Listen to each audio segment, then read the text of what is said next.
Here's going to be a review for Bad Boys Ride or Die. Amazingly, for as long as the Bad Boy franchise has been going on, 29 years now, 4 years from the newly released Ride or Die, and the previous film For Life, is the shortest gap in between sequels. There were 17 years in between 2003's Bad Boys 2 and the previous film 2020's Bad Boys for Life, and Bad Boys for Life was great. Even though with their age, Will Smith and Martin Lawrence weren't really bad boys anymore, they're more like good men. Who in the hell want to sing that song? Good man, what you gonna do? Regardless, their energy and chemistry was on point almost 2 decades later. The movie also did a great job of sharpening up the story, which made the film all the better. The first 2 Bad Boy films were directed by Michael Bay, and while I definitely think they rank among his best films, high-octane, insane fun is the best way to describe them. The general story isn't why those films succeeded. In fact, the plot was actually the weakest element of both films. For Life made things personal for the characters, mainly Will Smith's Mike Lowrey, and the movie was all the better for it. Ride or Die continues where things left off for the characters, both old and new, just as the last time we've seen them. Of course, the movie is also coming after The Slap. Oh, wow!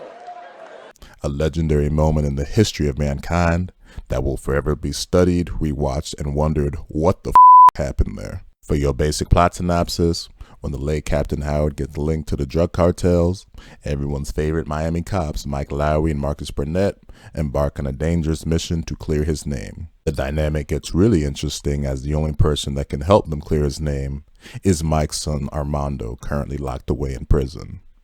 Again, making things more personal for the characters here really does elevate everything. Again, most of the worthwhile stuff is reserved for Lowrey, but it really does elevate the stakes in this film as we see him in a new stage in his life. Getting married, feeling remorse for the death of Captain Howard, and of course having a very interesting situation to deal with and trying to be there for his son Armando, who at the start of this film is locked away in prison, after Lowrey obviously in the previous film discovered that he was his son at the end, after of course Armando spent basically the whole film trying to kill him, not knowing he was his father till the end. As you can see, Mike's got a whole lot of stuff to deal with in this film.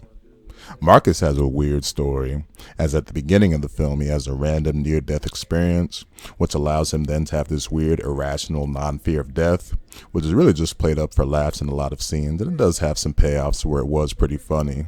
The way the story dynamic ended up working with Mike and Marcus kind of reminded me of Toy Story 4 between Woody and Buzz. Woody, in this case Mike, has the real story with some meat on it, and then Buzz, in this case Marcus, has the side story that's really just played for laughs.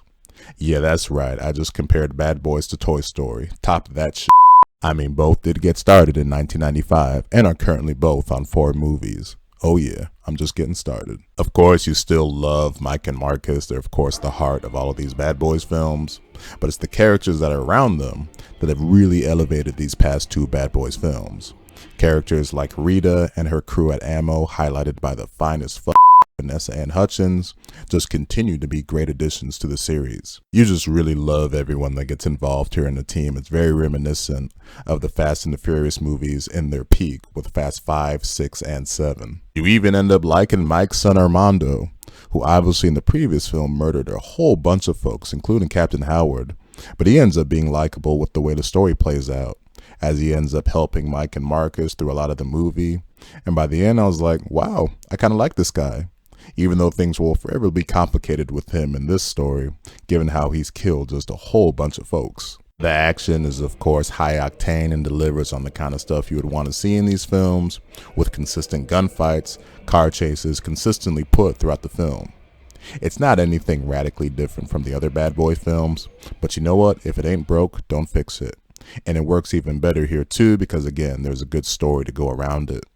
Surprisingly, the best action scene in the whole film involves Marcus's son-in-law, Reggie, who gets a fun John Wick-style action scene where he shows what he as a Marine can really do and shows how far he's come from that little kid who Marcus and Mike absolutely verbally punked and abused in Bad Boys 2. Of course, your action setting in the film's final setting is really nice too. I thought though the movie had a chance to do something better with its main villain here. We see him at first that, wow, he's cold-blooded and just fucking ruthless. But then we see that there's some real motivation and nuance behind his story and what he's doing. But then all of that really got thrown out the window by the end, and he ends up being Mr. Generic Bad Boys villain without much humanity to him. Despite that issue with the villain, I collectively had a really fun time with Bad Boys Ride or Die. Of course, it had plenty of laughs through the writing and just great interplay between Will Smith and Martin Lawrence. I thought the movie was solid for the first third, but I thought it really found its footing about 2/3 in, once the whole Bad Boys on the Run story kicked in, and it resulted in a dope, much needed, fun summer movie.